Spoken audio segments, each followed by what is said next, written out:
గత వారము మనము మొదటి 7 వచనాలు కూడా మనకి తెలుగు బైబిల్‌లో కలిపి ఉన్నాయి. కాబట్టి ఆ మొదటి 7 వచనాలని కూడా మనము ధ్యానించడానికని మొదలుపెట్టి వాటిలో మనం సగం వరకు సుమారుగా వచ్చాం.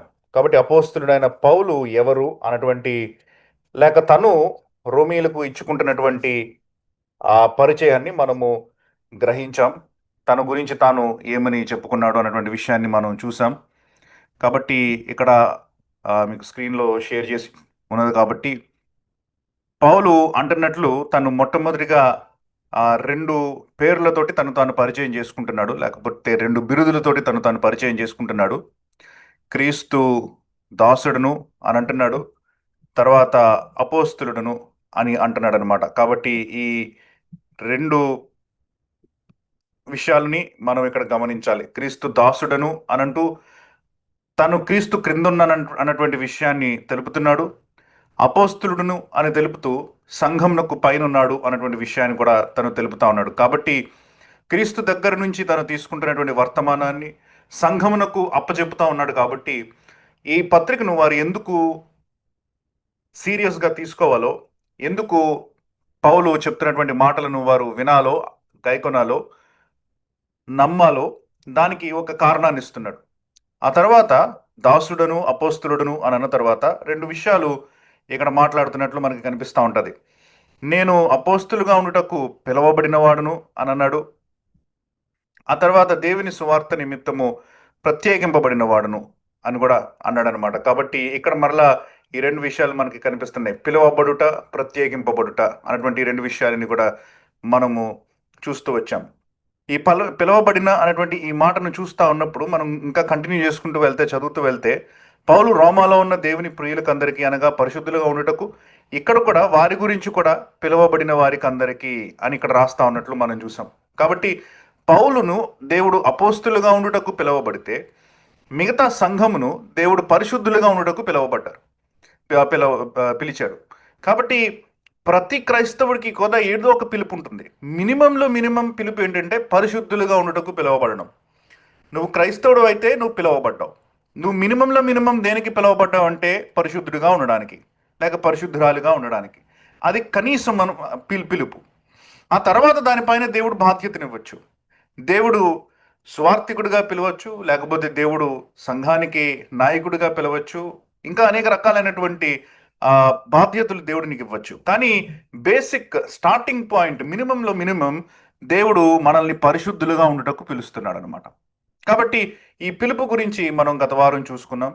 ఆ తర్వాత పౌలు దేవుని స్వార్థ నిమిత్తము కూడా నేను ప్రత్యేకింపబడిన వాడును అని అంటున్నాడు అనమాట. పిలువబడడం మాత్రమే కాకుండా ప్రత్యేకింపబడ్డాడు. ఏమిటి ఈ ప్రత్యేకత అని కనుక మనం ఆలోచిస్తే, ఈ ప్రత్యేకత అని అన్నటువంటిది పౌలు ఇక సువార్త నిమిత్తము తప్ప ఇంకా దేనికోసము జీవించడానికి లేదు అన్నట్టు తెలుపుతా ఉన్నాడు అనమాట. He was only called he was only separated for the gospel.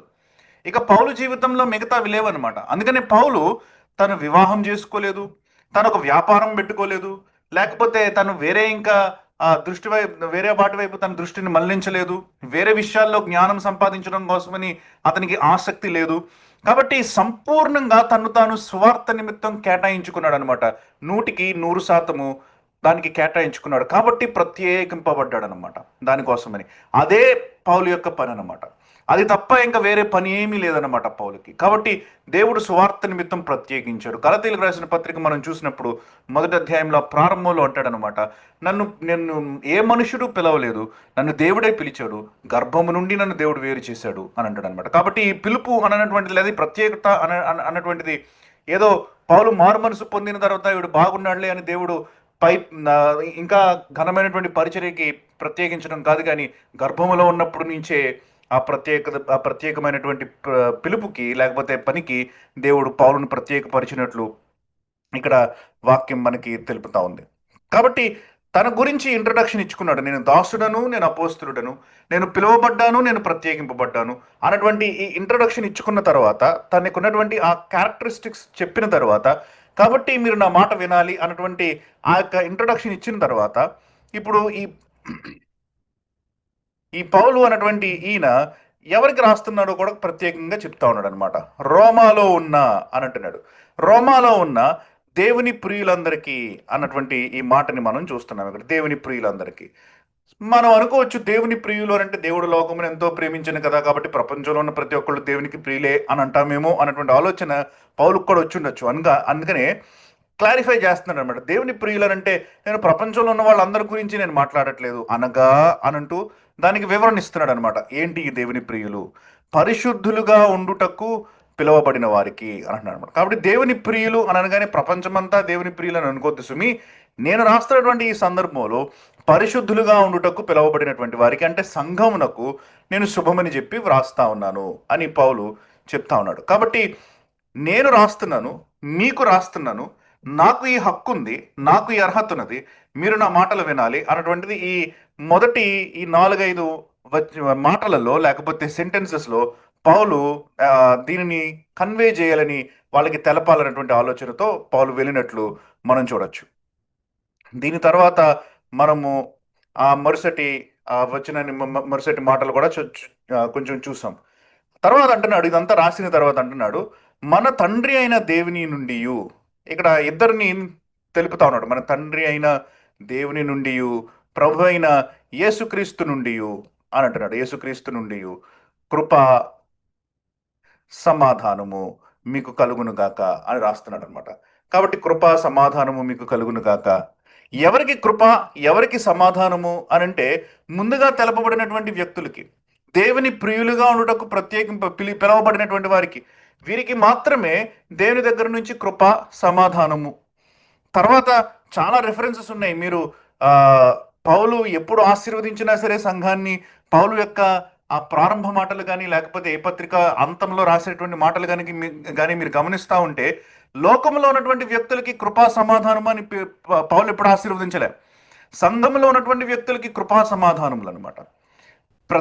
పిలువబడినటువంటి వ్యక్తులకి, దేవుని ద్వారా పిలువబడినటువంటి వ్యక్తులకి వారికి మాత్రమే తండ్రి దగ్గర నుంచి, క్రీస్తు దగ్గర నుంచి కృపా సమాధానము. ఎందుకంటే చివరికి దేవుని విశ్వసించినటువంటి వ్యక్తులకి, దేవుడు అంటే పడనటువంటి వ్యక్తులకి, దేవుడిని వ్యతిరేకంగా ఉంచేటువంటి వ్యక్తులకి తుదకు కృప రాదు, సమాధానము రాదు. కాబట్టి వారిని ఆశీర్వదించి లాభం కూడా లేదు. అందుకనే సంఘానికి పౌలు ఇక్కడ ప్రత్యేకించి రాస్తున్నట్లు మనము గ్రహించవచ్చు. తర్వాత ఇప్పుడు ఈ మాటలను మనం ధ్యానించడం మొదలు పెట్టాలి. ఇప్పుడు అంటున్నాడు, దేవుడు తన కుమారుడును మన ప్రభువునైన యేసుక్రీస్తు విషయమైన ఆ సువార్తను పరిశుద్ధ లేఖనములందు తన ప్రవక్తల ద్వారా ముందు వాగ్దానము చేశాను. కాబట్టి ఇక్కడ సందర్భం మారుతా ఉందన్నమాట. ఇక్కడ దాకా మాట్లాడాడు, కృపా సమాధానములు మీకు కలుగునుగాక అని ఆశీర్వదించాడు. సో దాంతో అక్కడ ఉన్నటువంటి ఆ ప్రారంభ కాంటెక్స్ట్ అయిపోయింది, ప్రారంభ సందర్భం అయిపోయింది. కాబట్టి ఇప్పుడు వేరే దాని మీద ఫోకస్ చేస్తున్నాడు. తన గురించి పరిచయం ఇచ్చాడు, ఎవరికి రాస్తున్నానో కూడా తెలిపాడు, తర్వాత వాళ్ళకి ఆశీర్వాదాలు కూడా ఇచ్చాడు. ఇచ్చిన తర్వాత తన మెయిన్ మ్యాటర్లోకి వెళ్తున్నాడు అనమాట. మెయిన్ మ్యాటర్లోకి వెళ్తూ ఏంటి ఆ మెయిన్ మ్యాటర్ అని అంటే సువార్త అన్నటువంటిది. ఆ సువార్త అని అంటున్నాడు అనమాట. ఆ సువార్త అన్నటువంటి ఈ పదాన్ని మనం చూస్తే తర్వాత పౌలు చెప్పేటువంటి మాటలు ఈ సువార్త గురించి అని మనకు అర్థమవుతుంది. ఏ సువార్త మరి అని కనుక మీరు ఆలోచిస్తే, ఆ సువార్త అని అన్నప్పుడు ముందు రాశాడు కదా ఇక్కడ దేవుని సువార్త అన్నటువంటి మాట ఇక్కడ మీరు చూశారు కదా, దేవుని సువార్త. కాబట్టి ఇక్కడ తెలపబడినటువంటి ఈ సువార్త అనమాట ఇది. ఈ దేవుని సువార్త గురించినటువంటి విషయాలను నేను మీతో చెప్పుకోవాలనుకుంటున్నాను అని అంటున్నాడు అనమాట. ఇప్పుడు వెంటనే ఆ సువార్త అని అనగానే ఒక అనుమానం వస్తుంది. ఏంటి ఆ అనుమానం అంటే, ఇన్ని సంవత్సరాలు అయిన తర్వాత, ఇన్ని శతాబ్దాలు అయిన తర్వాత, లేకపోతే వేల సంవత్సరాలు అయిన తర్వాత ఇప్పుడు ఆ దేవుడు సువార్తని ప్రకటిస్తా ఉన్నది. మరి ముందు ప్రకటించినటువంటి మాటలు ఏంటి? ముందు ప్రవక్తలు వచ్చి ప్రకటించినటువంటి మాటలు ఏంటి?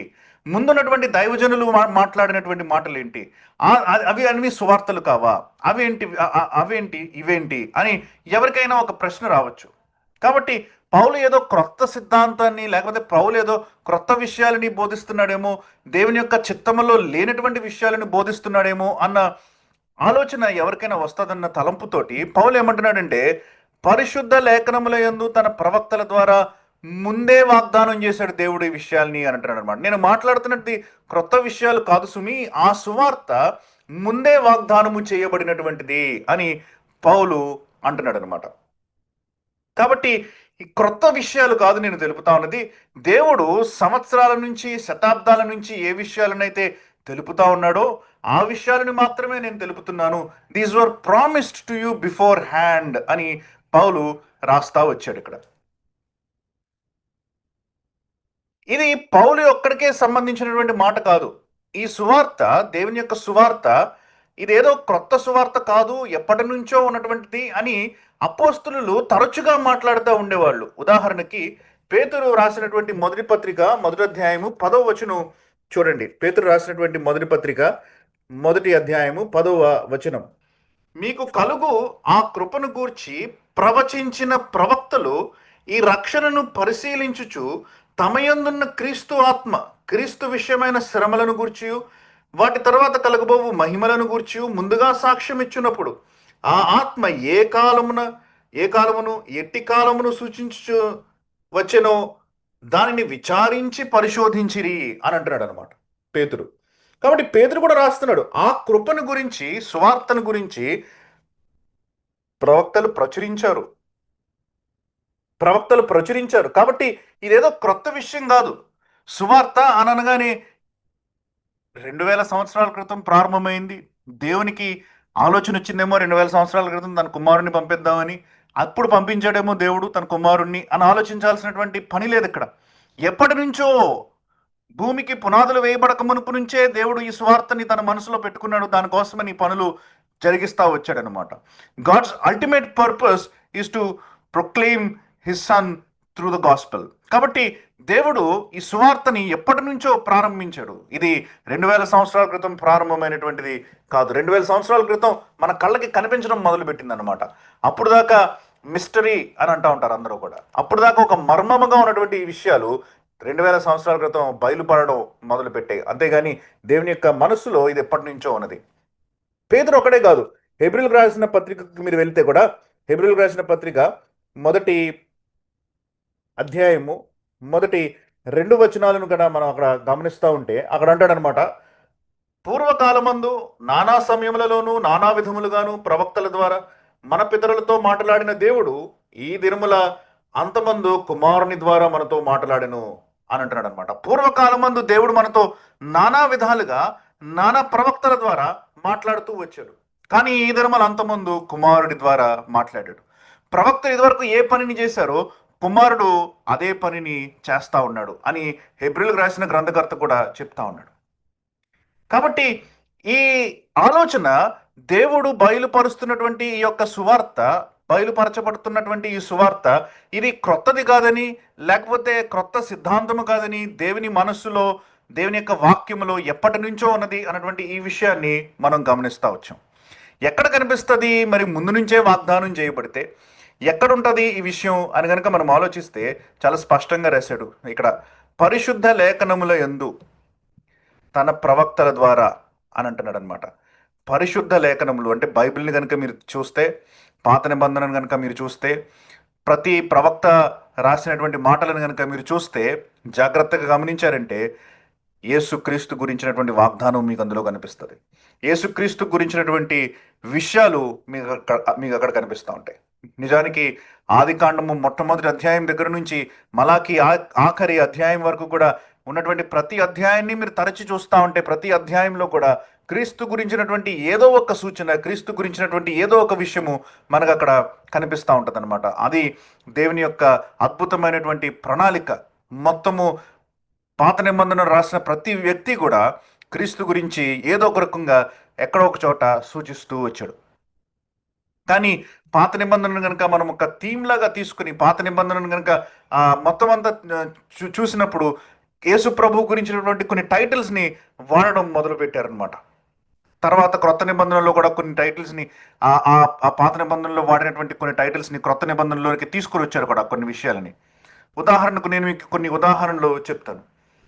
3వ అధ్యాయము 15వ వచనం ఆది కాండంలో మొట్టమొదటి వాగ్దానం మీకు కనిపిస్తూ ఉంటుంది. అక్కడ దేవుడు అవ్వకి చేసినటువంటి మొట్టమొదటి వాగ్దానము, సర్పంతో మాట్లాడుతూ నీ సంతానమునకు స్త్రీ సంతానమునకు నేను వైరం కలుగు చేస్తాను అని అంటూ మానవులకు అక్కడ ఒక వాగ్దానం చేశాడనమాట. అక్కడ స్త్రీ సంతానము, సీడ్ ఆఫ్ ద ఉమెన్ అన్నటువంటి ఒక టైటిల్ మీకు కనిపిస్తుంది అనమాట. యేసు ప్రభువుకి ఇవ్వబడినటువంటి టైటిల్. 3వ అధ్యాయం 15వ వచనం ఆదికాండం. మన ఈ రిఫరెన్స్లన్నీ తీసి చదవక్కర్లేదు, ఎందుకంటే చాలా టైం అవుతుంది రిఫరెన్స్లన్నీ తీసి చదువుతూ ఉంటే. కాబట్టి సీడ్ ఆఫ్ ద ఉమెన్, స్త్రీ సంతానము అన్నటువంటి ఒక బిరుదు యేసు ప్రభువుకి అక్కడ వచ్చింది. ద్వితీయోపదేశ కాండం 8వ అధ్యాయం 15వ వచనం నుంచి కనుక మీరు చదువుతూ ఉంటే, మోషే ఇక తన ప్రయాణపు ఆఖరిలో ఉన్నాడు. ఇశ్రాయేలీలు ఆ మోషే చనిపోయిన తర్వాత ఇక యోర్దానును దాటి వాగ్దాన దేశాన్ని స్వతంత్రించుకోవచ్చు. కాబట్టి ఆ యొక్క నది ఒడ్డున వారు ఉన్నప్పుడు ఆ ఆ ఇశ్రాయేలీలందరికీ మోషే ఈ మాటలు చెప్తా ఉన్నాడు అనమాట. ద్వితీయ ఉపదేశ కాండము అని అంటాం అనమాట. కాబట్టి ఇప్పుడు దాకా జరిగినటువంటి ఆ ప్రయాణాన్ని జ్ఞాపకం చేసుకుంటూ దేవుని దగ్గర నుంచి కొన్ని హెచ్చరికలు ఇచ్చి వారిని వదిలిపెట్టాలన్నటువంటి మోషే 18వ అధ్యాయం 15వ వచనం నుంచి ఉంటాడు అనమాట. నాలాంటి ఒక ప్రవక్త దేవుడు మీ దగ్గరికి పంపిస్తాడు. నాలాంటి ఒక ప్రవక్త. ప్రవక్తలందరిలో కల్లా మోషేకి ఒక ప్రత్యేకమైనటువంటి స్థానం ఉన్నది. మిగతా ప్రవక్తలందరూ ఒకటైతే మోషే వేరే అనమాట. మోషేయు ప్రవక్తులను అని రాస్తూ ఉంటారనమాట కొన్నిసార్లు. Moses and the prophets. మోషే అంటే ధర్మశాస్త్రాన్ని ఇచ్చాడనమాట. మోషే వాళ్ళకి ఐగుప్తు దగ్గర నుంచి విమోచకుడుగా వచ్చాడనమాట. విమోచించడం కోసమని వచ్చాడనమాట.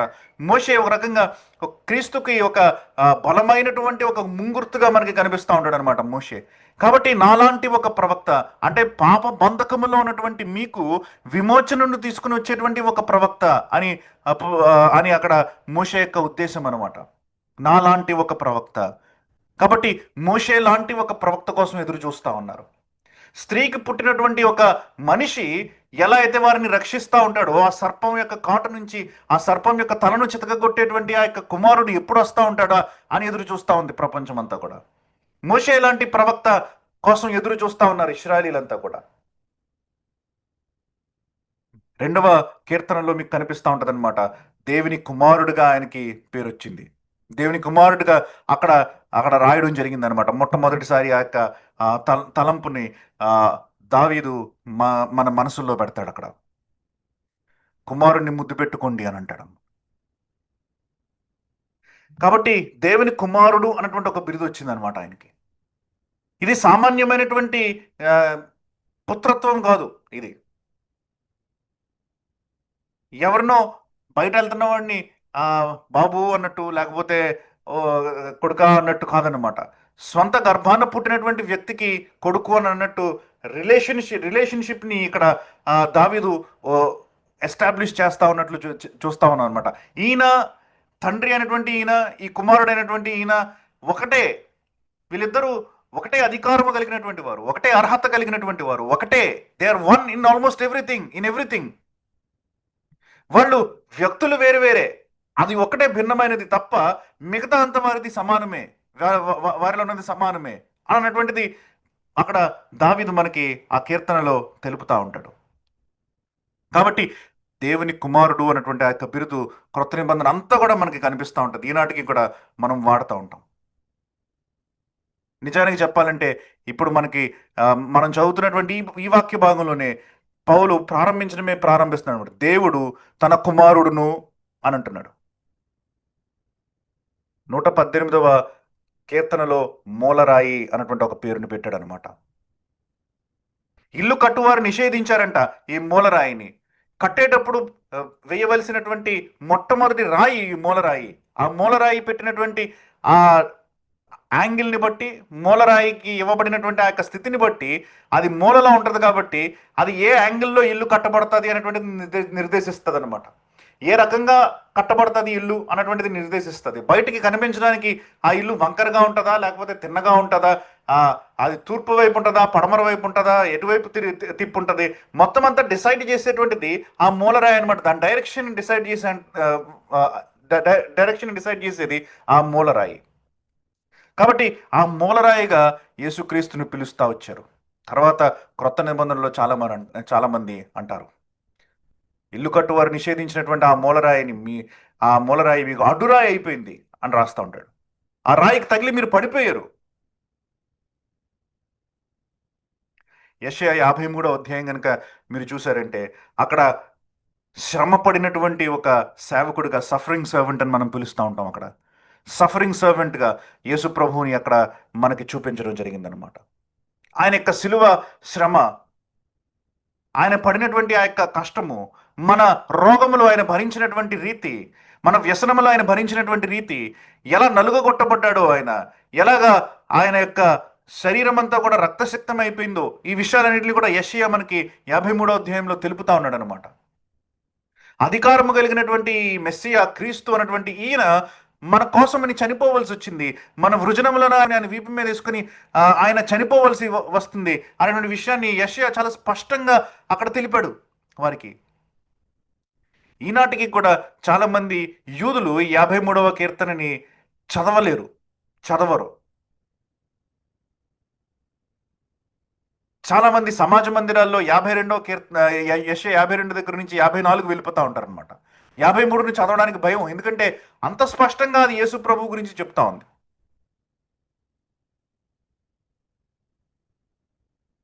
కాబట్టి శ్రమ పడేటువంటి ఆ యొక్క సేవకుడిగా 53వ యెషయా 53లో మనకి పరిచయం అవుతారు. జకర్యా అంటాడనమాట ఈయన గురించి మాట్లాడుతూ, చిగురు అని అంటా ఉంటాడు. చాలా పేర్లు పెట్టాడు జకర్యా నిజానికి యేసుక్రీస్తు గురించి. దావీదు యొక్క చిగురు, ద బ్రాంచ్ అని అంటా ఉంటాడు అనమాట. అంటే ఒక చెట్టును కనుక మీరు తీసుకున్నారంటే ఆ చెట్టుకు అనేక రకాలైనటువంటి కొమ్మలు ఉంటాయి. ద బ్రాంచ్ అని పిలవడంలో కారణం ఏంటో చెప్తాను మీకు. ఆ చెట్టుకి అనేక రకములైనటువంటి కొమ్మలు ఉంటాయి. కొన్ని కొమ్మలు బలంగా ఎదుగుతాయి, కొన్ని కొమ్మలు బక్క చిక్కిపోయి ఉంటాయి అన్నమాట. ఆ బక్క చిక్కిపోయినటువంటి కొమ్మలు అంత ఎక్కువ ఫలించవు. బలంగా ఎదిగినటువంటి కొమ్మలు మంచి ఫలాన్ని వస్తాయి. అక్కడి నుంచి వేరే కొమ్మలు వస్తాయి, అక్కడి నుంచి వేరే కొమ్మలు వస్తాయి. They branch out to be a separate thing. దావీదు యొక్క వంశాన్ని కనుక మీరు చూస్తూ ఉంటే, దావీదు యొక్క వంశం అనేక రకాలైనటువంటి కొమ్మలు ఉన్నాయి. కానీ వాటిలో పేరు పెట్టి పిలవడానికి యోగ్యమైనటువంటి కొమ్మ ఈయననమాట. ఎందుకంటే ఈ కొమ్మే రేపు ఒక మహావృక్షంలా ఉంటుందన్నమాట. దావీదు దగ్గర నుంచి వస్తున్నటువంటి కొమ్మ గాని ఈ కొమ్మను ఆనుకుని మొత్తం ప్రపంచం అంతా ఉంటుందన్నమాట. చిగురు అని పేరు పెట్టాడు. కాపరిని కొడతాను అని అంటాడు అనమాట జకర్యా 13వ అధ్యాయంలో. కొట్టబడినటువంటి కాపరి అన్నటువంటి ఒక పేరు వస్తుంది అనమాట యేసు ప్రభువుకి అక్కడ. కాపరిని కొడతాను, అప్పుడు అందరూ కూడా చెల్లాచెదురైపోతారు, మంద చెల్లాచెదురైపోతుంది. యేసు ప్రభు యొక్క సిలువని జ్ఞాపకం చేసుకుంటూ జకర్యా రాస్తాడన్నమాట. కాపరిని కొడతాను. కాపరి అన్నటువంటి పేరు వచ్చిందనమాట అక్కడి నుంచి. గొర్రెలకు నేను మంచి కాపరిని అని యేసు ప్రభు వారు జకర్యా ఇచ్చినటువంటి ఆ యొక్క బిరుదుని తనకు అన్వయించుకున్నారు. ప్రధాన కాపరి అని పేతురు అందుకనే యేసు ప్రభువుని పిలుస్తా ఉన్నాడు అనమాట. ఎక్కడి నుంచి వచ్చింది ఆ ఎనాలజీ అంటే కాపరి అని జకర్యా చెప్పాడు కాబట్టి. జకర్యా 12వ అధ్యాయం 10వ వచనంలో అంటాడనమాట, పొడవబడ్డాడు ఆయనని, ద పియర్స్ మ్యాన్.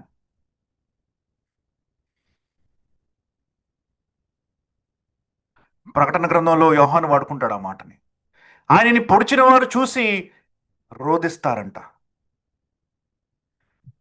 కాబట్టి పాత నిబంధనలో యేసు ప్రభువు గురించినటువంటి ఎన్నో చిహ్నాలు మనకి కనిపిస్తా ఉన్నాయి, ఎన్నో గుర్తులు మనకి కనిపిస్తా ఉన్నాయి. యేసు ప్రభు రావడం, యేసు ప్రభు పరిచర్య చేయడం, యేసు ప్రభు సిలువ ఎక్కడం, యేసు ప్రభు మరణించడం, యేసు ప్రభు ఆరోహణం అవడం, సింహాసనం మీద కూర్చోవడం, పునరుద్ధానం చెందడం, ఇవన్నీ కూడా అంచెలంచెలుగా అంచెలంచెలుగా ఇక్కడో గ్రంథంలో అక్కడో గ్రంథంలో వాళ్ళు చూస్తా వచ్చారనమాట, వాళ్ళు గమనిస్తా వచ్చారనమాట, వాళ్ళు గ్రహించుకున్నారనమాట. యేసు ప్రభు గురించినటువంటి ఈ అద్భుతమైనటువంటి విషయాలు పాత నిబంధనలో మనకి ఆది కాండం నుంచి మనకి చివరి వరకు కనిపిస్తానే ఉంటాయి పిల్లరా. అందుకనే ఇదేదో దేవుడు క్రొత్తగా ప్రవేశపెడుతున్నటువంటి సిద్ధాంతము కాదు, లేకపోతే పౌలు తనంతట తానే ఆలోచించి యుక్తిగా సృష్టించినటువంటి ఒక తలంపు కాదు. పాత నిబంధన అంతా కూడా ఈయన గుర్తులే. క్రొత్తగా సృష్టించింది అయితే యేసు ప్రభు యొక్క జీవితాన్ని వాళ్ళు వాక్యంలో ఉన్నటువంటి దానిగా ఎలా నిర్దేశించగలరు? చేయలేరు, ఇంపాసిబుల్ అది. ఎందుకంటే ఉదాహరణకి యెషయా 53 ఒక మూడో అధ్యాయం, అదొక్కే అధ్యాయమే కనుక మీరు తీసుకుంటే, ఆయన పడినటువంటి ఆ శ్రమ యొక్క రీతిని గనక మీరు చూస్తే, వివరించబడినటువంటి ఆ యొక్క మాటలు గనక మనం చూస్తా ఉంటే, కీర్తనల్లో లేకపోతే యేసుప్రభు యొక్క సిలువ గురించి వివరించబడినటువంటి మాటలను గనక మనం చూస్తా ఉంటే, ఆ ఆ వస్త్రాలు చింపుకోవడం గాని, చీట్లు వేసుకోవడం గాని, చేదు చిరకని త్రాగనివ్వడం గాని, లేకపోతే మన వ్యసనాలని వహించడం గాని, ఇవన్నీ గనక మీరు ఆలోచిస్తా ఉంటే, ఆయన ప్రక్కలో పొడవడం జకరియా మాట్లాడుతా ఉన్నట్లు, లేకపోతే ఆయన గాడిద మీద ఎక్కి యెరూషలేములోనికి ప్రవేశించడం, ఇవన్నీ మీరు మాట్లాడుతా మనం ఆలోచిస్తూ ఉంటే, చరిత్రను ఎవరైనా సరే ఎలా ఆ రకంగా నిర్దేశించగలరు? ఇవన్నీ కూడా యేసుప్రభు అన్నటువంటి ఈ ఒక్క వ్యక్తే చేయడానికి ఎలా సాధ్యమవుతుంది? దేవుడు నిర్దేశించాడు కాబట్టి, మానవులు నిర్దేశించినటువంటి విషయం కాదది. అందుకనే సంపూర్ణంగా ఈ సువార్తను మనం నమ్మచ్చు. తన ప్రవక్తల ద్వారా దేవుడు ముందే వాగ్దానము చేసినటువంటి ఈ సువార్త. ఈ సువార్త ఎవరి గురించి అన్నటువంటిది మనకు తెలుసు, కానీ పౌలు వాళ్ళకు కూడా తెలుపుతున్నాడు అనమాట.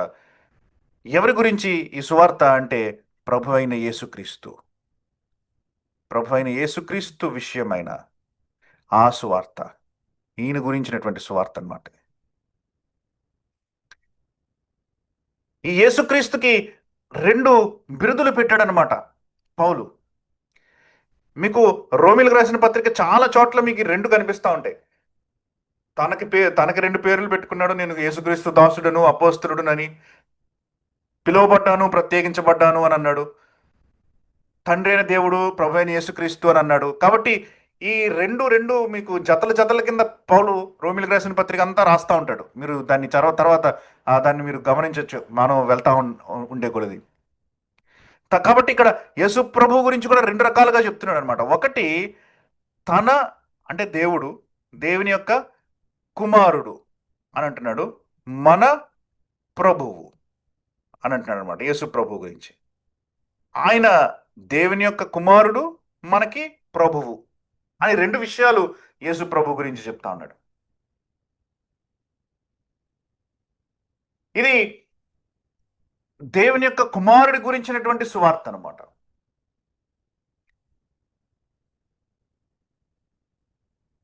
రెండవ అధ్యాయం 7వ వచనం, కీర్తన 2వ కీర్తన 7వ వచనం ఎవరన్నా తీస్తే ముందే చూడండి ఒకసారి.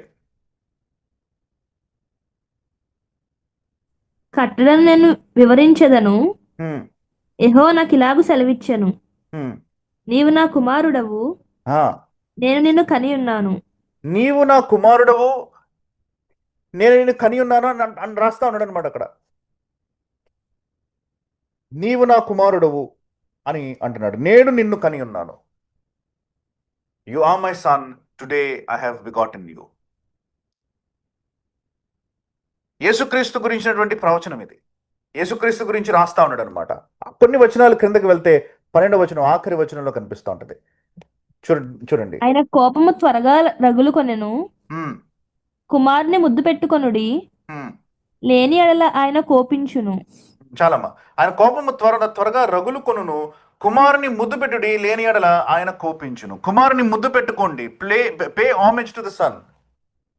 ఆయనకి ముద్దు పెట్టండి, ఆయనకి చేరువవ్వండి, లేకపోతే దేవునికి కోపం వస్తుంది అని దావీదు ప్రపంచంలో ఉన్నటువంటి వ్యక్తులకి రాస్తున్నటువంటి హెచ్చరిక అనమాట. అది అధికారము కలిగినటువంటి వ్యక్తులకి ప్రత్యేకించి రాస్తున్నటువంటి మాటలు అనమాట ఇవి. కాబట్టి దేవుని కుమారుడుగా మనకి కీర్తనల 2వ కీర్తన నుంచి మనకి ఆయన పరిచయం దేవుని కుమారుడుగా. క్రొత్త నిబంధనలోకి వచ్చేసరికి చాలా చోట్ల దేవుని కుమారుడు, దేవుని కుమారుడు, దేవుని కుమారుడు అని మనకి వినిపిస్తూ ఉంటుంది. ఆయన దేవుని కుమారుడు అని మనం ఎప్పటి నుంచో చదువుతూ ఉంటాం. ఆయనకి క్రొత్త నిబంధనలో ఇవ్వబడినటువంటి 2 ముఖ్యమైనటువంటి బిరుదులు, మనుష్య కుమారుడు, దేవుని కుమారుడు, son of God, son of man అన్నటువంటి ఈ 2 బిరుదులు కూడా ఆయనకి ఇవ్వబడ్డాయి ప్రాముఖ్యంగా. నేడు నేను నిన్ను కని ఉన్నాను అన్నటువంటి ఆ పదం యొక్క ఉద్దేశం ఏంటి? చాలా మంది ఈ మాటని ఆలోచించలేరన్నమాట. ఇది మనుషులు కన్నట్టుకు కనినటువంటి విషయం కాదు. ఇది క్రీస్తు కుమారుడిగా ఉండుటకు ఒక ప్రారంభం ఉన్నది అని చెప్పట్లేదు ఇక్కడ. అందుకనే పౌలు క్రిందకి వెళ్ళే కొలది దాని గురించి వివరిస్తూ ఉంటాడు అనమాట. దేవుని కుమారుడు ఎలా అయ్యాడు అన్నటువంటి విషయాన్ని తర్వాత మాటలో మనకి చెప్తా ఉంటాడు. చాలామంది అనుకుంటారు ఆయన పుట్టినప్పుడే దేవుని కుమారుడు అయ్యాడు, అంతవరకు కూడా ఆయన ఇంకేంటో ఆయన పుట్టిన తర్వాత మాత్రమే ఆయన దేవుని కుమారుడు అయ్యాడు అనేటువంటి ఆలోచన కొన్నిసార్లు కలుగుతూ ఉండొచ్చు. అందుకనే తర్వాత అంటున్నాడు అనమాట పౌలు, దానికి వివరణ ఇస్తున్నాడు. ఈ యేసుక్రీస్తు సువార్త ఏదైతే చెప్తా ఉన్నదో, ఎవరి గురించి అయితే సూచిస్తా ఉన్నదో ఆ యేసుక్రీస్తు, కాబట్టి యేసుక్రీస్తు శరీరమును బట్టి దావీదు సంతానము. కాబట్టి ఇక్కడ రెండు మాటలు వాడుతూ ఉంటాడు, మీరు గమనించారంటే, శరీరము బట్టి దావీదు సంతానము, మృతులలో నుండి పునరుద్ధానుడైనందున పరిశుద్ధమైన ఆత్మను బట్టి దేవుని కుమారుడు అని అంటున్నాడు అనమాట. దేవుని కుమారుడుగాను ప్రభావముతో, ఇక్కడ ఈ మాటను కనుక మీరు చూసారంటే నిరూపింపబడెను అని అంటున్నాడు అనమాట. నిరూపింపబడెను, దేవుని కుమారుడిగా తీర్పు పొందెను అని కాదు, దేవుని కుమారుడిగా తీర్చబడెను కాదు, దేవుని కుమారుడిగా పుట్టెను అని రాయట్లే, దేవుని కుమారుడిగా ప్రభావముతో నిరూపింపబడెను అని అంటున్నాడు అనమాట. ఇక్కడ ఈ పదాన్ని మనం జాగ్రత్తగా గమనించాలి. ఈ నిరూపింపబడెను అన్నటువంటి ఈ పదాన్ని చాలా చోట్ల ఈ ఇంగ్లీష్లో తర్జుమా చేసినప్పుడు కూడా కొన్ని చోట్ల దీనిని, ఈ పదాన్ని నిరూపింపబడిన అనేటువంటి ఈ పదాన్ని డిక్లేర్డ్ అని రాస్తూ ఉంటారనమాట. కరెక్ట్గా గ్రీకు భాషలో అయితే హొరైజో అనేటువంటి ఒక పదం నుంచి ఈ మాట వచ్చింది. అపాయింటెడ్ అనేటువంటి అర్థం వస్తూ ఉంటుంది అనమాట. ఈ పదానికి అర్థం డిక్లేర్డ్ అనేటువంటి అర్థం కూడా రావచ్చు, నిరూపింపబడెను అనేటువంటి అర్థం. దీని యొక్క ఇదేంటంటే ఇక్కడతో ఈయన ప్రారంభించడం రాయట్లేదు. ఇక్కడ ఆయన పునరుద్ధానుడు అయినందును కానీ, లేకపోతే కుమారుడుగా ఈ లోకంలో పుట్టినప్పుడు కానీ, శరీరాన్ని ధరించుకున్నప్పుడు కానీ దేవుని కుమారుడు అయ్యాడన్నటువంటి ప్రారంభమైంది అన్నటువంటి ఆలోచనకి రావట్లేదు ఇక్కడ కదా. నిరూపింపబడెను అంటే ఆల్రెడీ ఎగ్జిస్టింగ్, కాబట్టి ఇక్కడ ప్రూవ్ చేయబడింది. ఆయన ఆల్రెడీ దేవుని కుమారుడు, కానీ మృతుల పునరుద్ధానమును బట్టి ఆ విషయం గురించి మనకి సంపూర్ణమైనటువంటి అవగాహన వస్తుందన్నమాట. నిరూపించబడ్డాడు, దేవుని కుమారుడు తప్ప మరణముల నుంచి ఇంకొకడు ఎవడు తప్పించుకోలేడు అనేటువంటి ఆలోచన మనకు వస్తూ ఉన్నది. కాబట్టి హీ వాజ్ ప్రూవెన్. లెక్కలు చదువుతూ ఉన్నప్పుడు మనకి చిన్నప్పుడు ప్రాబ్లమ్స్ ఇచ్చేవాళ్ళు అనమాట. ప్రూవ్ అని రాస్తూ ఉండేవాళ్ళు. ప్రూవ్ అనేసి ఒక ఈక్వేషన్ ఇచ్చి, ఈక్వేషన్ సరైనది అని మీరు ప్రూవ్ చేయండి అని. మీరు నిరూపిస్తూ ఉన్నప్పుడు దానిని బట్టి అది సత్యం అవలే, అది సత్యము కాబట్టి దానిని నిరూపించగలం అనమాట. మనం అలా ఆలోచించుకోవాలి. కాబట్టి ఈయన దేవుని కుమారుడు కాబట్టి ఈయన నిరూపించబడ్డతాడు దేవుని కుమారుడుగా. పునరుద్ధానముతోటి ఆయన దేవుని కుమారుడుగా అవ్వలేదు, కానీ దేవుని కుమారుడుగా నిరూపించబడ్డాడు. ఆయన ముందు నుంచి దేవుని కుమారుడు. పునరుద్ధానం ఏం చేస్తూ ఉందంటే ఈయన కుమారుడు అన్నటువంటి ఆ యొక్క సత్యాన్ని నిరూపిస్తూ ఉందన్నమాట. It is proving. కాబట్టి ఈయన ఫ్రమ్ ఇటర్నిటీ, ఆరంభం నుంచి, సమయానికి ప్రారంభం అంటూ లేదు, నిత్యత్వము నుంచి ఈయన దేవుని కుమారుడుగా ఉన్నాడు. అయితే ఈయన దేవుని కుమారుడు అన్నది గ్యారంటీ ఏంటి నీకు అనంటే, మరణం నుంచి పునరుద్ధానుడైనందున ఆయన దేవుని కుమారుడుగా నిరూపించబడ్డాడనమాట. అది ఇక్కడ పౌలు చెప్పడానికి ప్రయత్నం చేస్తున్నాడు ఈ మాటలలో. అందుకనే రెండు విషయాలను చెప్తున్నాడు. శరీరాన్ని బట్టి కనుక మీరు చూస్తే, ఈ లోక సంబంధంగా ఆయన పుట్టినటువంటి విధానాన్ని బట్టి కనుక మీరు చూస్తే, ఆయన దావీదు సంతానము, ప్రవచనాల్లో ప్రవచించబడినట్లు ఆయన దావీదు సంతానము. శరీరాన్ని బట్టి కనుక మీరు చూస్తే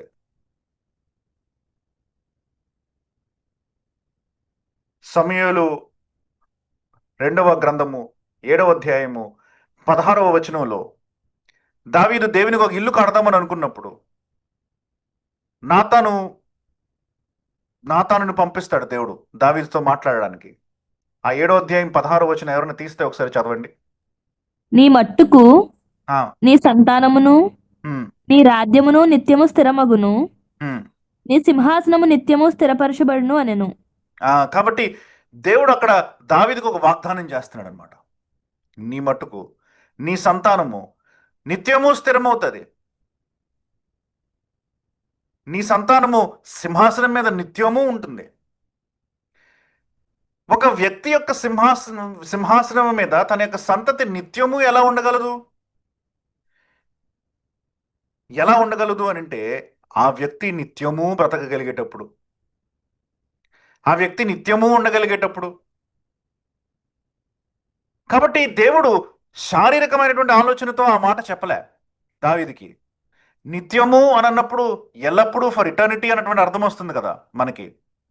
మరి ప్రపంచమంతా అంతమైపోయినప్పుడు నిత్యము సింహాసనం మీదే ఉండేది ఎవరు? దావీదు కుమారుడైనటువంటి యేసుక్రీస్తు. కాబట్టి అక్కడ కూడా దేవుడు ఒక ప్రవచనాన్ని చెప్పాడనమాట. నీకు సంతానముగా ఉండేటువంటి వ్యక్తి ప్రపంచం పైన తర్వాత ఆధిపత్యాన్ని సంపాదించుకున్నటువంటి వ్యక్తి నిత్యము నివసిస్తాడు, నిత్యము ఉంటాడు, జీవిస్తాడు. ఆయనకి అంతమే లేదు, ఆయన రాజ్యానికి అంతం ఉండదు. కాబట్టి కానీ శరీరమును బట్టి వాగ్దానం చేయబడ్డాడు కాబట్టి, శరీరం బట్టి పుట్టాలి కాబట్టి దావీదు సంతానముగా పుడుతున్నాడు అనమాట. ఆయన శరీరమును బట్టి దావీదు సంతానముగా, శరీరము అన్నటువంటి ఈ మాట వాడాడు కాబట్టి శరీరానికి ఆపోజిట్గా ఉండేటువంటిది ఆత్మ. శరీరమును బట్టి దావీదు సంతానము, కానీ ఆత్మను బట్టి దేవుని కుమారుడుగా. ఏ ఆత్మ? పరిశుద్ధాత్మ కాదు. ఇక్కడ పరిశుద్ధమైనటువంటి ఆత్మ అని అంటా ఉన్నాడుగా. కాబట్టి చాలాసార్లు మనం ఎలా చదువుతామంటే పరిశుద్ధాత్మ అని మనం చదువుతాం. కానీ పరిశుద్ధమైనటువంటి ఆత్మ అన్నటువంటి ఈ పేరుని పరిశుద్ధాత్మకి సహజంగా పెట్టలేదు చాలాసార్లు. ఇది పరిశుద్ధమైనటువంటి ఆత్మ. ఎవరి పరిశుద్ధమైనటువంటి ఆత్మ? క్రీస్తు పరిశుద్ధమైనటువంటి ఆత్మ అనమాట, పరిశుద్ధాత్మ కాదు. పరిశుద్ధాత్మ అయితే పరిశుద్ధాత్మనే రాసేవాళ్ళు. క్రీస్తుకి పరిశుద్ధమైనటువంటి ఆత్మ ఉన్నది కాబట్టి ఆయన దేవుని కుమారుడుగా ప్రభావంతో నిరూపించబడ్డాడు. జాగ్రత్తగా గమనించండి ఇక్కడ. ఎందుకంటే మనం ఈ పత్రికని చదువుతూ ఉన్నప్పుడు చాలా సింపుల్గా పౌలు కొన్ని మాటలు వదిలేస్తూ ఉంటాడు, కానీ అవి చాలా గంభీరమైనటువంటి సత్యాలు. పాపము వల్ల వచ్చు జీతము మరణము అని మనకి బాగా తెలుసు. తర్వాత రోమీయులకు రాసిన పత్రికలోనే రాస్తూ ఉంటాడు పౌలు, నీతిమంతుడు లేడు, ఒక్కడూ లేడు అనేసి. ప్రతి ఒక్క వ్యక్తి కూడా పాపం చేశాడు కాబట్టి మరణించాల్సిందే. మరి మరణము ఒక వ్యక్తిని బంధించకుండా ఉండగలగాలి అని అంటే దానికి ఏమై ఉండాలి? ఆయనలో పాపం ఉండకుండా ఉండాలి. పాపము ఉండకుండా ఎవరు ఉండగలరు? ఏ నరుడు ఉండలేడు. కాబట్టి ఆయన దేవుని సంతానమై ఉండాలి. కాబట్టి యేసుప్రభు యొక్క పునరుద్ధానం ఏమని చెప్తా ఉందంటే, యేసుప్రభు తనంతట తానే పునరుద్ధానుడై లేచాడు కాబట్టి, యేసుప్రభు తన ప్రాణాన్ని పెట్టుకొని తన ప్రాణాన్ని ఎప్పుడైనా తీసుకోగలడు కాబట్టి ఆయన మాటలు మనం చదువుతా ఉన్నాం. కాబట్టి దానిని బట్టి మనకి ఏం అర్థమవుతా ఉందంటే, ఆయన పునరుద్ధానుడు అయ్యాడంటే ఆయన ఏ పాపము చేయలేదు. ఆయనకి జీతము కాదు మరణము. ఆయన కావాలని ప్రాణం పెట్టాడు. అంతేగాని ఆయన చేసిన పాపం వల్ల వచ్చిన జీతం కాదు ఈ మరణము. కాబట్టే ఆయన లేవగలిగాడు. పునరుద్ధానుడు అయ్యాడంటే ఆయనలో పాపం లేదు. పాపం లేదు అని అంటే ఆయనలో ఈ మానవ నైజము అన్నటువంటిది, దేవుని నైజము, ఈ రెండు ఉన్నాయి కాబట్టి ఆయనలో దేవుని నైజం అన్నటువంటిది మానవ నైజాన్ని డిక్టేట్ చేసిందనమాట, డామినేట్ చేసిందనమాట. పరిశుద్ధమైనటువంటి ఆత్మ ఆయనలో ఉందన్నమాట. శరీరాన్ని మీరు చూసుకుంటే, ఆత్మని మీరు చూసుకుంటే, ఈ రెండిట్లి పోరాటాన్ని కనుక మనం చూస్తే, క్రీస్తులో ఆత్మ పరిశుద్ధంగా ఉంది కాబట్టి ఆయన శరీరాన్ని జయించగలిగారు. శరీరానికి వచ్చేటువంటి ఆ మృత్యువుని జయించగలిగారు అనమాట. మానవుడిగా పుట్టినప్పటికీ కూడా ఆ పాపంలో ఆయన ఎందుకు ఉండలేదనంటే పరిశుద్ధమైన ఆత్మను బట్టి. ఆయనలో ఉన్నటువంటి ఆ పరిశుద్ధమైన ఆత్మ, తన ఆత్మని పరిశుద్ధంగా కాపాడుకునేటువంటి వాడు చివరికి మరణాన్ని జయించగలడు అన్నటువంటి ఒక కాన్సెప్ట్ని ఇస్తున్నాడు అనమాట ఇక్కడ పౌలు. మనం మన ఆత్మని పరిశుద్ధంగా ఉంచుకోలేం, దేవుడే మన పక్షాన్ని పరిశుద్ధంగా ఉంచాలి ఆత్మని. మనం ఎందుకు పరిశుద్ధులుగా తీర్చబడుతున్నాము అని అంటే దానికి కారణం కూడా అదే. పరిశుద్ధంగా తీర్చబడినటువంటి వ్యక్తి పాపము లేనటువంటి వ్యక్తి కదా. మనం పునరుద్ధానులం అవ్వాలంటే మనం పరిశుద్ధులుగా తీర్చబడాలి. దేవుడు మనల్ని నీతిమంతులుగా పరిశుద్ధులుగా తీరుస్తున్నాడని మనకి చాలా చోట్ల కనిపిస్తూ ఉంటుంది. ఈ డాక్ట్రిన్ వెళ్ళేగొలది పౌలు డెవలప్ చేస్తాడనమాట. శరీరానికి ఆత్మకి మధ్య ఉన్నటువంటి ఈ యొక్క పోరాటాన్ని తర్వాత పౌలు వర్ణిస్తా వస్తాడు. కానీ ఫౌండేషన్స్ ఇస్తున్నాడు అనమాట ఇక్కడే. శరీరాన్ని బట్టి ఆయన దావీదు సంతానము, కానీ ఆయనలో ఉన్నటువంటి ఆత్మ సామాన్యమైనటువంటి ఆత్మ కాదు, పరిశుద్ధమైనటువంటి ఆత్మ. కాబట్టి ఈ శరీరం యొక్క ఉచ్చును జయించగలిగింది, మృతులలో నుంచి పునరుద్ధానుడు అవ్వగలిగాడు. తద్వారా ఎవరు ప్రపంచంలో ఆ యొక్క శక్తి లేనటువంటి వారు, కాబట్టి ఈయన దేవుని కుమారుడు అని కూడా తెలుస్తోంది. శరీరాన్ని బట్టి దావీదు సంతానముగా ఉన్నప్పటికీ కూడా ఆత్మని బట్టి జయించాడు, కాబట్టి ఆయన దేవుని కుమారుడు అని కూడా మనకి తెలుస్తూ ఉంది అని పౌలు ఇక్కడ దేవుని యొక్క కుమారుడిగా ఉండడానికి యేసు ప్రభు ప్రూఫ్నిస్తా ఉన్నాడు అనమాట. మత్తయి కనుక మీరు జ్ఞాపకం చేసుకుంటే, మనం మత్తయి సువార్త చదువుతా ఉన్నప్పుడు మత్తయి సువార్తలో కూడా ఆ మొట్టమొదటి అధ్యాయాన్ని మత్తయి కన్స్ట్రక్ట్ చేసినటువంటి విధానాన్ని కనుక మీరు జ్ఞాపకం చేసుకుంటే, అక్కడ మొదటి 15-17 వచనాల్లో కూడా యేసుక్రీస్తు యొక్క వంశావళి ఇస్తాడనమాట. అబ్రహాం కుమారుడును దావీదు కుమారుడైన యేసుక్రీస్తు యొక్క వంశావళి అని చెప్పి, అలా ఎవరికి ఎవరు పుట్టారు, అబ్రహాము ఇస్సాకును కనెను, ఇస్సాకు యాకోబును కనెను, యాకోబు యోధాను కనెను, ఇలాగ రాస్తా వస్తాడనమాట. వస్తూ చివరికి యేసు ప్రభువుని కనెను, శారీరకమైనటువంటి వంశావళి ఇస్తాడు. దావీదు సంతానం కాబట్టి దావీదు యొక్క వంశావళి ఇస్తూ వస్తాడనమాట, ఆ వంశావళిలో పుట్టాడు అని. తర్వాత సెక్షన్కి వెళ్ళేసరికి మరియ గర్భవతి అవ్వడం, పరిశుద్ధాత్మను బట్టి ఆమె యేసుప్రభువుని కనడం చూస్తాం అనమాట. కాబట్టి ఒకవైపు శరీరాన్ని బట్టి దావీదు సంతానము, అదే సిచ్యుయేషన్లో పరిశుద్ధమైనటువంటి ఆత్మను బట్టి ఆయన ఎలా అయితే దేవుని కుమారుడుగా పుట్టాడో, రెండు విషయాలని అక్కడ మనకు తెలుపుతూ ఉంటాడు మత్తయి. He was son of man, he was the son of God at the same time. మనుషులకి జన్మించినటువంటి వాడు శారీరకమైనటువంటి స్థితిలో, దేవుని యొక్క కుమారుడు ఆత్మీయమైనటువంటి స్థితిలో. కాబట్టి ఒకప్పుడు శరీరంలో పుట్టి శరీరం యొక్క ప్రతి సమస్యకి లోనైనటువంటి యేసుక్రీస్తు ఆకలి కొన్నారు, దాహం కొన్నారు, దుఃఖపడ్డారు. ఇలాగా శరీరం యొక్క ప్రతి స్థితికి లోనైనటువంటి యేసుక్రీస్తు తర్వాత పరిశుద్ధమైన ఆత్మను బట్టి దేవుని కుమారుడిగా ప్రభావముతో నిరూపింపబడెను అన్నటువంటి ఈ మాటను కూడా మనం గమనించాలి. ప్రభావముతో, విత్ పవర్.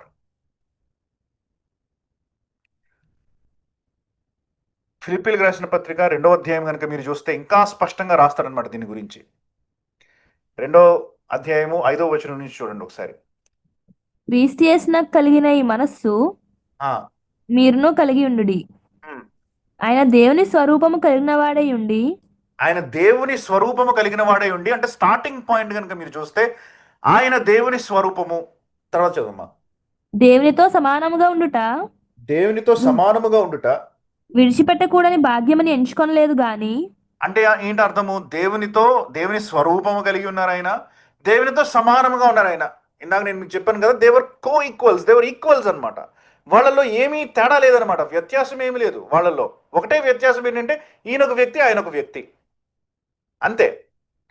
కాబట్టి in persons there were 2 people, but in essence they are 1. వాళ్ళ వ్యక్తిత్వాలు ఒకటే అనమాట, తేడా లేదు. దేవర్ ద సేమ్, సమానులు, ఒకటే, వ్యక్తులు వేరే. చదువు ఇంకా. మనుషుల పోల్కగా పుట్టి దాసుని స్వరూపం ధరించుకొని తను తానే రిక్తునిగా చేసుకొనెను. కాబట్టి అంటున్నాడు అనమాట. ఇప్పుడు దావీదు సంతానం అని అయితే ఇక్కడ రాస్తా ఉన్నాడు. ఫిలిప్పీలకు రాసిన పత్రికలో ఏం రాస్తా ఉన్నాడంటే, మనుష్యుని పోలికగా పుట్టి దాసునిగా తను రిక్తునిగా చేసుకున్నాడు అనేటువంటి మాటలు రాస్తా ఉన్నాడు అనమాట. దావీదు సంతానము, శరీరమును బట్టి దావీదు సంతానము, దానికి ప్యారలల్గా రాస్తూ వచ్చాడు అనమాట ఈ మాటలు కూడా. మనుష్యునిగా పుట్టి దాసుని స్వరూపం ధరించుకొని తను తానే రిక్తునిగా చేసుకున్నాడు అంటే మన శరీరమును బట్టి దావీదు సంతానంకి ప్యారలల్. తర్వాత మరియు ఆయన ఆకారమందు మనుషునిగా కనబడి మరణము పొందినంతగా, అనగా శిల్వ వర్ణం పొందినంతగా విధేయత చూపిన వాడై తను తాను తగ్గించుకొనెను. కాబట్టి మనకి ఇక్కడ రోమిలకు రాసిన పత్రికలో డీటెయిల్డ్గా రాయలేదు, కానీ మృతులలో నుండి అన్నటువంటి ఈ మాటను రాశాడు చూసారా. మృతులలో నుండి అన్నప్పుడు దానికి ఇక్కడ కొంచెం వర్ణన ఇచ్చాడు అనమాట. ఫిలిప్పీలకు రాసిన పత్రికలో ఎక్స్ట్రా మాటలు రాశాడు అనమాట. ఆకారమందు మనుష్యునిగా కనబడి మరణము పొందినంతగా, అనగా శిలువ మరణము పొందినంతగా. ఈ మృతులలో నుండి లేపబడాలి అని అంటే ముందు ఆయన మరణించాలి, కాబట్టి శిలువ మరణము పొంది తను తాను తగ్గించుకున్నాడు. విధేయత చూపిన వాడే తను తాను తగ్గించుకున్నాడు. తర్వాత అందుచేతను ఉమ్, పరలోకమందున్న వారిలో గాని ఉమ్, భూమి మీద ఉన్నవారిలో గాని ఉమ్, భూమి క్రింద ఉన్నవారిలో గాని ఉమ్, ప్రతి వాని మోకాలును ఉమ్, ఏసునామమున వంగునట్లును ఉమ్, ప్రతి వాని నాలికయు ఉమ్, తండ్రి అయిన దేవుని మహిమార్థమై ఉమ్, యేసుక్రీస్తు ప్రభువని ఒప్పుకొనున్నట్లును ఉమ్, దేవుడు ఆయనను అధికముగా హెచ్చించి ఉమ్, ప్రతి నామమునకు పై నామమును ఆయనకు ఉమ్. అనుగ్రహించెను. కాబట్టి అది ఈ ప్రభావముతో అన్నటువంటి దాని డిస్క్రిప్షన్ అన్నమాట. ఏంటి ఈ ప్రభావము, ఏంటి ఈ పవర్ అని అంటే, ఇక ఆయన కంటే పైన ఇంకెవరు లేరనమాట. ఆయన దాసుని రూపం ధరించారు కాబట్టి, శరీరమును బట్టి దావీదు సంతానముగా పుట్టారు కాబట్టి, మృతులలో మరణించారు కాబట్టి, శిలువ మరణాన్ని పొందినంతగా తగ్గించుకున్నారు కాబట్టి, ఆయన పునరుద్ధానం అయినప్పుడంట, పునరుద్ధానం ఆయన వెంటనే ఆయన దేవుని కుమారుడుగా నిరూపించబడ్డాడు కాబట్టి, దానితో పాటు దేవుడు ఏం చేశాడంట, ఆయన కోసమని దేవుడు ఏం చేశాడు, ఇక ఆయన కంటే పైనామం ఏదీ లేదు అని దేవుడు నిర్దేశించాడు అనమాట. ఒకప్పుడు దేవునితో సమానముగా ఉన్నటువంటి క్రీస్తు తను తాను తగ్గించుకున్నాడు. తను తగ్గించుకున్నాడు. ఇప్పుడు యేసుక్రీస్తు ఈ లోకంలో పుట్టి జీవిస్తా ఉన్న సమయంలో కనుక మీరు ఆలోచించారంటే, మనకంటే చరిత్ర తెలుసు, మనకంటే గతం తెలుసు, మనకంటే బైబిల్ తెలుసు కాబట్టి, మనం యేసు ప్రభువుని నమ్ముతున్నాం కాబట్టి, మనం పాజిటివ్గా ఆన్సర్ ఇవ్వచ్చు. కానీ ఏమీ తెలియనటువంటి వ్యక్తికి ఒక వ్యక్తి దగ్గరికి వచ్చి యేసు ప్రభువుని అప్పుడే చూశాడు. యేసు ప్రభువు గొప్పోడా లేకపోతే కైసరు గొప్పోడా అని కనుక మీరు ఆ దినాల్లో ఎవరన్నా ప్రశ్నించుంటే, శారీరకంగా ఆలోచించే వ్యక్తి ఏమని చెప్తాడు, కైసరికే గొప్ప అధికారం ఉంది, యేసు ప్రభు ఏముంది, మహా అయితే ఒక 12 మందిని వేసుకుని రోడ్లంతా తిరుగుతూ ఉంటాడు ఆయన, ఆయనకు పెద్ద అధికారం లేదు, కైసర్ అయితే మొత్తం ప్రపంచమంతటిని ఏళ్తున్నాడు, కైసరు గొప్ప పేరు అని అనుకోవచ్చు. యేసుప్రభు గురించి ఎవరికి తెలుస్తుందిలే, ఆయన చనిపోయిన తర్వాత 50 మందో 100 మందో కొంతమందికి ఎవరికైనా తెలుస్తుందేమో, ఇస్రాయల్కి పరిమితం అయిపోయి ఉంటుంది. కానీ కైసరు పేరు అయితే చరిత్రలో మీకు వినిపిస్తూ ఉంటుంది. నా దినాల్లో ఎవడైనా అనుకుని ఉండొచ్చు.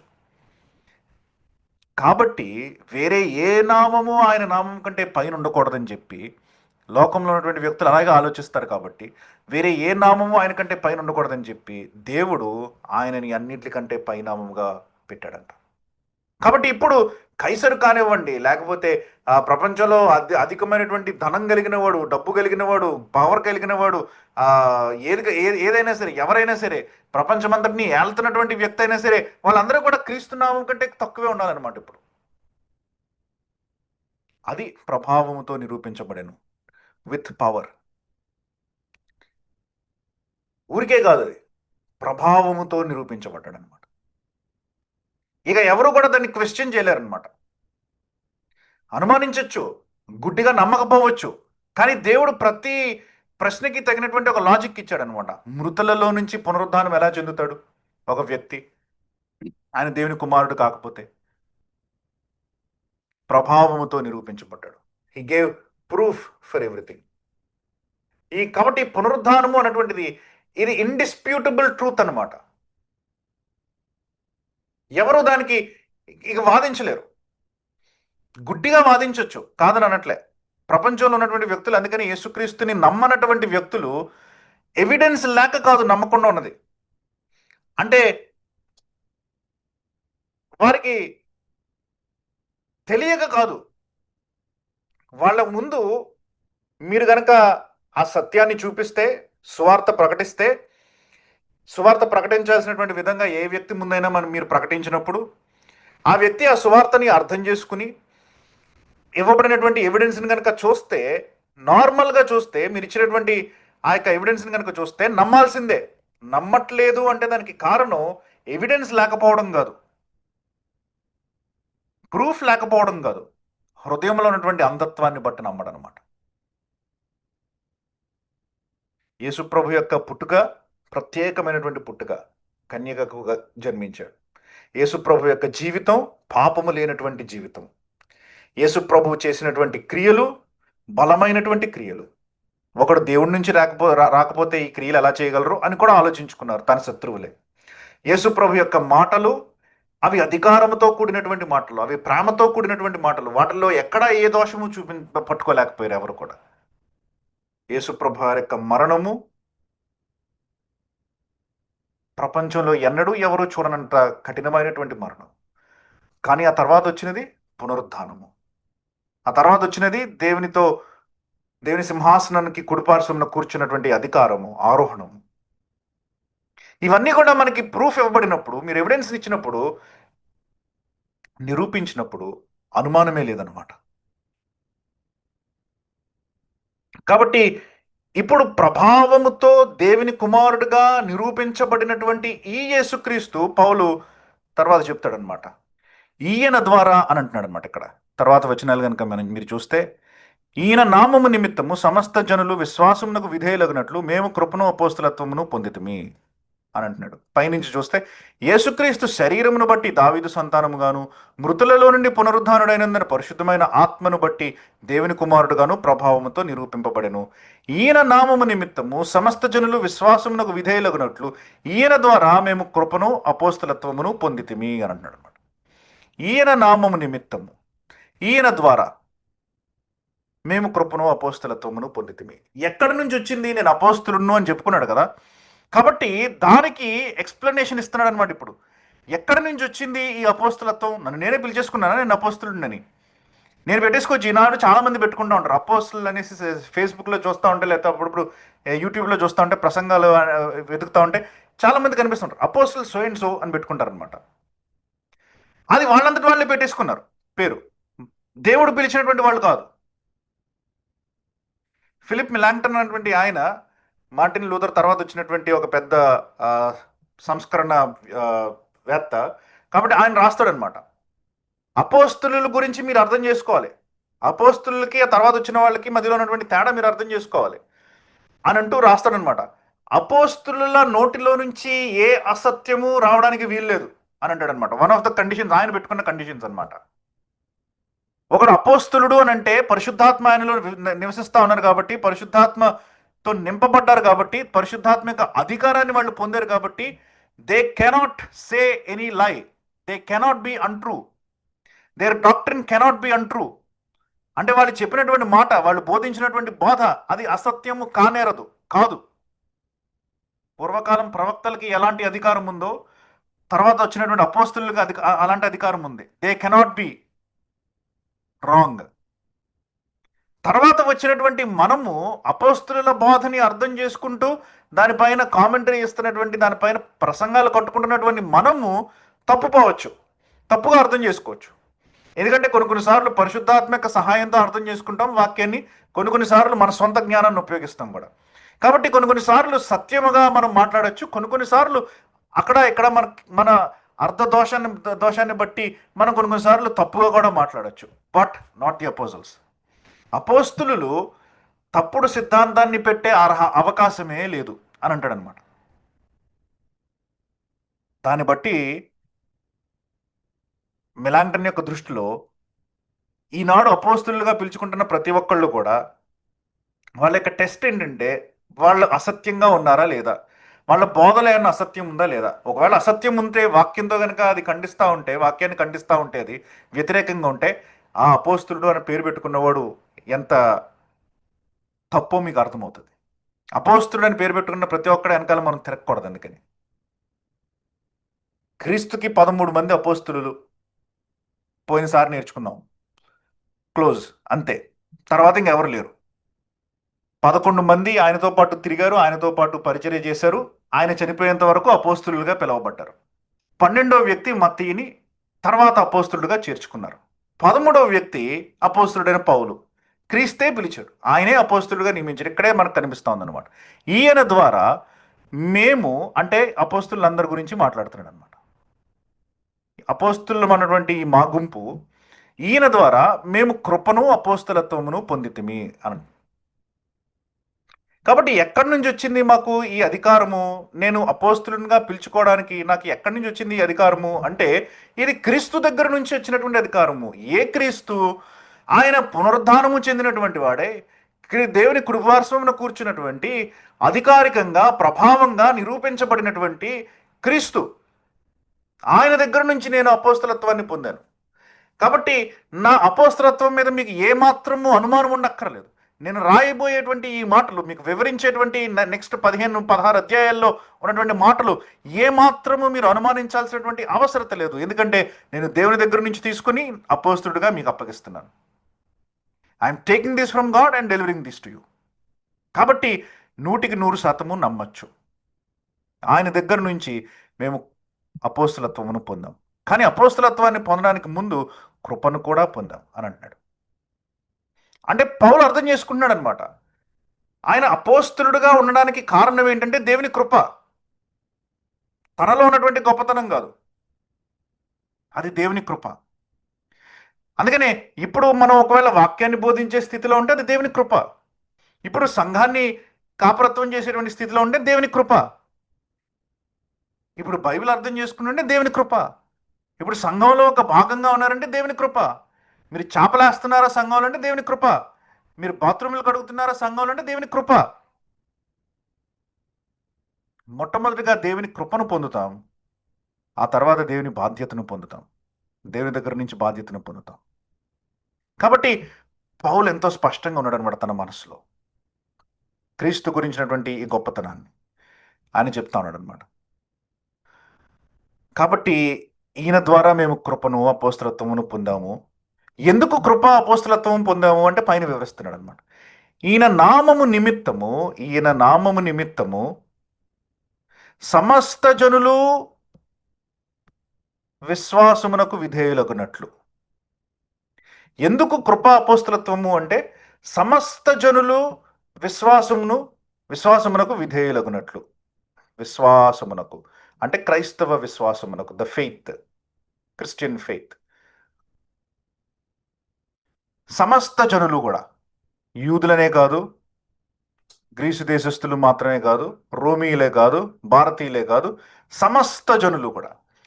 దేవుడు ఒక పనిని అప్పగించాడంటే ఆ పనికి ఒక కారణం ఉంటుంది. ఈయనని అపోస్తులుగా చేశాడంటే దానికి కారణం ఏంటి? సమస్త జనులు విశ్వాసమునకు విధేయులగునట్లు. కాబట్టి ఇది పౌలుని భక్షించేసేటువంటి ఆలోచన అనమాట. సమస్త జనులు విశ్వాసమునకు విధేయులు అవ్వాలి అనేటువంటి ఆలోచన పౌలుది.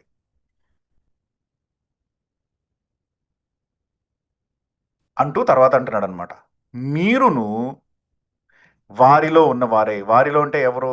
ఈ వారిలో ఉన్నవాళ్ళు ఈ సమస్త జనుల్లో ఉన్నారనమాట. మీరు కూడా మరి సమస్త జనుల్లో ఈ రోమీలు కూడా ఒక భాగమే కదా.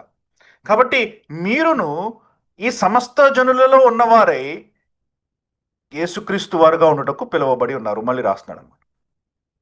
అంటే పౌలు ఏం చేస్తాడనమాట ఇక్కడ? పౌలు ఏం చేస్తున్నాడంటే మేము సమస్త జనులకు అపోస్తులంగా పంపబడ్డాం కాబట్టి, అపోస్తులత్వాన్ని పొందాం కాబట్టి సమస్త జనులను పిలవడానికి మీరు కూడా ఈ సమస్త జనుల్లో ఉన్నారు కాబట్టి నేను మీకు కూడా అపోస్తులున్నే అని రాస్తున్నాడు అనమాట పౌలు. ఆయన లాజిక్ని అర్థం చేసుకోండి. ఇక్కడ సమస్త జనులకి మమ్మల్ని దేవుడు అపోస్తులుడుగా నియమించారు. ఆ సమస్త జనుల్లో మీరు కూడా ఉన్నారు కాబట్టి మీకు కూడా నేను అపోస్తులున్నే. ఇప్పుడు దాకా మీరు నన్ను చూసుండరు, ఇప్పుడు దాకా మీరు నాతో మాట్లాడుండరు, మీకు నాకు పెద్ద పరిచయం లేదు. కానీ మీరు అర్థం చేసుకోవాల్సింది ఏంటంటే నేను మీకు కూడా అపోస్తులుడనే. నేను మీకు కూడా అపోస్తులుడనే కాబట్టి మీ మీద కూడా నాకు అధికారం ఉంది కాబట్టి మీ మీద కూడా మీకు కూడా నేను బోధించగలను కాబట్టి నేను చెప్తున్నటువంటి మాటలను అర్థం చేసుకోండి బాబు. నేను చెప్తున్నటువంటి మాటలను సీరియస్గా తీసుకోండి బాబు. నేను అధికారంతో మాట్లాడుతూ ఉన్నాను, ఊరికే రాయట్లేదు. సో ఈ స్టార్టింగ్ స్ట్రక్చర్ అంతా మీరు అర్థం చేసుకుంటూ ఉంటే పౌలు యొక్క ముఖ్యమైనటువంటి ఉద్దేశము, ఈ రోమీలు ఎప్పుడూ తనని చూడలేదు, తనని కలవలేదు, తనతో మాట్లాడలేదు. ఈయన యొక్క సిద్ధాంతం ఏంటో తెలియదు, ఈయన ఎవరో తెలియదు, ఎలా ఉంటాడో తెలియదు, నమ్మకాలు ఏంటో తెలియవు, ఏమీ తెలియవు రోమీలకి. కొంతమంది ఉన్నారు అక్కడ పౌలు గురించి తెలిసిన వాళ్ళు, కానీ మిగతా వాళ్ళు ఎప్పుడు కూడా మెజారిటీ ఆఫ్ ద పీపుల్ ఎప్పుడు పౌలుని చూడలేదు. కాబట్టి వాళ్ళకి చెప్తున్నాడు అనమాట, ఎస్ నాకు రైట్ ఉంది మీ మీద మీకు రాయడానికి. ఎస్ నేను మీకు రాస్తా ఉన్నాడు, అపోస్తలుడు యొక్క అధికారంతో రాస్తున్నాను. కాబట్టి ఇది అధికారంతో రాయబడినటువంటి మాటలుగా చదవండి, ఊరికే చదవద్దు. ఎవరో ఇంకో ఫ్రెండ్కి రాసినట్టు చదవద్దు. అధికారంతో రాయబడినటువంటి మాటలుగా మీరు దీన్ని చదవండి. నేను నమ్ముతున్నటువంటి నా సిద్ధాంతం ఏంటో నేను క్లుప్తంగా వివరిస్తున్నాను అని పైన అంతా వివరించుకుంటూ వచ్చాడు. నేను అపోస్తలుడను, నేను దాసుడను, నేను పిలువబడ్డాను, నేను ప్రత్యేకించబడ్డాను, దేనికోసం ప్రత్యేకించబడ్డాను? సువార్త కోసం ప్రత్యేకించబడ్డాను. ఏంటి ఈ సువార్త? యేసుక్రీస్తు నిమిత్తమైన సువార్త. ఎవరు ఈ యేసుక్రీస్తు? ఆయన శరీరమును బట్టి దావీదు కుమారుడు, పరిశుద్ధమైన ఆత్మను బట్టి దేవుని కుమారుడు, నిరూపించబడ్డాడు. దేవుని కుమారుడుగా నిరూపించబడినటువంటి అధికారంతో కలిగినటువంటి ఈ యేసుక్రీస్తు మాకు అపోస్తలత్వాన్ని ఇచ్చారు. నేను ఎవరికి అపోస్తలుడును? మీకు కూడా అపోస్తలుడును. అది పౌలు ఇస్తున్నటువంటి లాజిక్ అన్నమాట. కాబట్టి మీరు నా మాటలు జాగ్రత్తగా గమనించండి. క్రీస్తు వారుగా ఉండటకు పిలువబడ్డారు అన్నటువంటి ఈ మాటలో మనం పోయినసారి కూడా చూసుకున్నాం కాబట్టి దీని గురించి నేను ఎక్కువ చేయట్లేదు. కానీ ఈ అపోస్తలత్వం గురించి కనుక మనం ఆలోచిస్తే యేసుక్రీస్తుకి అపోస్తలుడిగా పౌలు చాలా చోట్ల తను తాను చూపించుకున్నాడు. కొరింథీయులకు రాసిన మొదటి పత్రిక మొదటి అధ్యాయము సుమారుగా ప్రతి పత్రిక స్టార్టింగ్ వచనాలు కనుక మీరు చూస్తే యేసుక్రీస్తు అపోస్తలుడైన పౌలు అంటాడనమాట. కొరింథీ మొదటి పత్రిక 1:1, కొరింథీయులకు రాసిన రెండో పత్రిక 1:1, గలతీయులకు రాసిన పత్రిక 1:1, ఎఫెసీయులకు రాసిన పత్రిక 1:1, కొలస్సీయులకు రాసిన పత్రిక మొదటి అధ్యాయం మొదటి వచనం, తిమోతికి రాస్తూ కూడా మొదటి అధ్యాయం మొదటి వచనం, రెండు పత్రికల్లో కూడా తీతుకుకి రాస్తూ మొదటి అధ్యాయం మొదటి వచనంలో తన పరిచయాన్ని ఇచ్చుకుంటూ యేసుక్రీస్తు అపోస్తలుడైన పౌలు, యేసుక్రీస్తు అపోస్తలుడైన పౌలు, యేసుక్రీస్తు అపోస్తలుడైన పౌలు. యేసుక్రీస్తు నన్ను పిలిచాడు, ఆయనకి నేను అపోస్తలుడు అన్నటువంటి పదాన్ని నేను మర్చిపోలేదు. ఇది ఆయన ఒఫీషియల్ డెసిగ్నేషన్ అనమాట. నువ్వెవరు పౌలు అని కనుక నువ్వు అడిగితే నేను యేసుక్రీస్తు అపోస్తలుడును అని అంటాడనమాట పౌలు. ప్రియులరా, మనకి సమయం అయిపోయింది కాబట్టి మనం ముగించేసుకుంటాం. మనం ఎవరికి? నువ్వెవరివి అని అంటే మనకి ఇలాంటి ఐడెంటిటీ ఒకటి ఉందా? నువ్వెవరివి అని అడిగితే మనకి ఫస్ట్ వచ్చే మాట మా నాన్నగారి పేరు అండి అని అంటారు కొంతమంది. కొంతమంది అంటారు ఉద్యోగాన్ని రిఫర్ చేస్తారనమాట. కొంతమంది కులాన్ని చెప్పుకుంటారు. మీరు ఎవరండి అని అంటే మేము పలానా పలానా కులానికి సంబంధించిన వాళ్ళం అని చెప్తారు. రకరకాల ఐడెంటిటీస్ ఉన్నాయి. పౌలకు ఉన్నటువంటి ఐడెంటిటీ ఏంటంటే నువ్వెవరివి అని అడిగితే యేసుక్రీస్తు అపోస్తలుడు. పౌలు రాసిన పత్రికలన్నింటిలో కనిపిస్తూ ఉంటుంది. 8 పత్రికల్లో ఇదే పదంతో తను తాను పరిచయం చేసుకున్నాడు. తర్వాత ఇంకా వేరే పత్రికల్లో మధ్య మధ్యలో రాస్తూ ఉంటాడు యేసుక్రీస్తు అపోస్తలుడు. The most common title that he gave for himself, the apostle of Jesus Christ.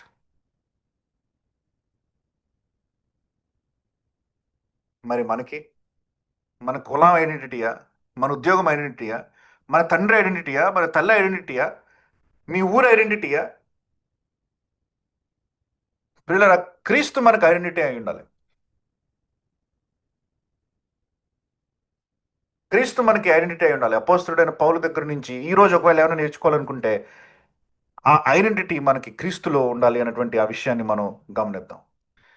కాబట్టి ఇక్కడతో మనం ముగించుకుందాం. వచ్చే వారం తర్వాత వచనాలని మనం చూద్దాం. కాబట్టి పౌలు వాళ్ళకి ఈ ఇంట్రడక్షన్తో ప్రారంభిస్తాడు. 8వ వచనం నుంచి వేరే మ్యాటర్స్కి వెళ్తాడు. తనకి రోమాకి రావాలనేటువంటి ఆశ, కొన్ని పర్సనల్ విషయాలు ఇవన్నీ కూడా మాట్లాడుతూ ఉంటాడు 8వ వచనం నుంచి. వాటిని వచ్చే వారం మనం చూద్దాం. కళ్ళు పూసుకుంటే ప్రార్థన చేసుకుందాం. ప్రార్థన చేసుకుని ముగించుకుందాం. పరిశుద్ధ ఘనమైనటువంటి మా తండ్రి, మీ నామమునకు స్తోత్రాలు. ప్రభా, పౌలు రోమీలకి రాస్తున్నటువంటి ఈ పత్రికలో తన గురించినటువంటి పరిచయాన్ని మేము గమనిస్తూ వచ్చాం. తన పరిచయంలో మీ గురించి మాట్లాడక ఉండలేకపోయాడు. మీ గురించినటువంటి ఉన్నతమైనటువంటి భావన తనకి ఎలాంటిది ఉందో అది మేము చూసాం. ప్రభా, మిమ్మల్ని తెలుసుకున్నటువంటి మేము అదే ఉన్నతమైనటువంటి భావన మీ గురించి ఉందో లేదో మాకు అనేక సార్లు మమ్మల్ని మేమే ప్రశ్నించుకోవాల్సి వస్తుంది. అనేక సార్లు ఈ లోక సంబంధమైన వాటిని మా ఐడెంటిటీగా తీసుకుంటాం, కానీ మమ్మల్ని రక్షించినటువంటి మీ పేరుని మన పెదవులతో బయట వ్యక్తులకి పలకడానికి భయపడతా ఉంటాం. అలాంటి మా యొక్క జీవితాలను మార్చండి. మీ వాక్యంలో మమ్మల్ని నింపండి, మమ్మల్ని పరిశుద్ధపరచండి. ప్రభా, మీ వాక్యం పైన మేము కట్టుకోవడానికి మీరే మాకు సహాయం ఇవ్వండి. వచ్చిన మీ బిడ్డలందరిని బట్టి స్తోత్రాలు. ప్రతి అవసరతను తీరుస్తారని నమ్ముతున్నాను. అక్కర మా హృదయాలకు రాకమునిపే, మా జీవితాల్లోనికి ప్రవేశించక మునిపే మీకు తెలుసు. మీరు నమ్మదగినవాడు. కాబట్టి ఈ లోకంలో మాకు అవసరమైనవన్నీ కూడా మీరు తీరుస్తారని తెలుసు. ఎవరైనా ఒకవేళ పాపపు ఉచ్చులో అనుకుంటే వారి గురించి ప్రత్యేకించి ప్రార్థిస్తున్నాను. వారిని కాపాడండి ప్రభా. శోధనలో నుంచి తప్పించుకోవడానికి కృపనివ్వండి. అనారోగ్యంగా ఉన్న వారిని గురించి ప్రత్యేకించి ప్రార్థిస్తున్నాను. వారికి కూడా అనారోగ్య పరిస్థితుల నుంచి తప్పించి ఆరోగ్యవంతులుగా మీ సన్నిధిలో వారు కనబడడానికి అవకాశం ఇవ్వండి. ప్రభా, రానున్న దినాల కోసం మమ్మల్ని సిద్ధపరచండి. మీ బిడ్డలకు ఈ పత్రికని అర్థం చేసుకోవడానికి కావాల్సిన జ్ఞానాన్ని అనుగ్రహించండి. కంటిన్యూస్గా ప్రభా హాజరవడానికి సహాయం అనుగ్రహించండి. నాయన, మరి మాట్లాడుతున్నటువంటి నన్ను కూడా మీ సులువు జాటును మరుగుపరుచుకోండి. నేను కూడా సరైనటువంటి విషయాలు బోధించగలుగుటకు మీ పరిశుద్ధాత్మ ద్వారా నన్ను కూడా కట్టడి చేయండి. ఈ రకంగా ఈ సమయాలు మాకు మేలుకరంగా ఉండడానికి సహాయం ఇవ్వాల్సిందిగా మొరపెడుతూ, రేపు మీ చిత్తమైతే మీ సన్నిధిలో మేమందరము కూడా కనిపించి మిమ్మల్ని ఆరాధించడానికి సహాయం ఇవ్వాల్సిందిగా ప్రార్థిస్తూ, త్వరలో రాని యేసుప్రభు అతి శ్రేష్టమైన నామమున ఈ ప్రార్థన అడిగి వేడుకుంటున్నాను తండ్రి. ఆమేన్. మన తండ్రి అయిన దేవుని ప్రేమ, కుమారుడైన యేసుక్రీస్తు కృప, పరిశుద్ధాత్మిక అన్యోన్య సహవాసం ఇప్పుడు ఎల్లప్పుడు మనందరికీ తోడయండి, మనల్ని సర్వసత్యంలోకి నడిపించును గాక. ఆమేన్.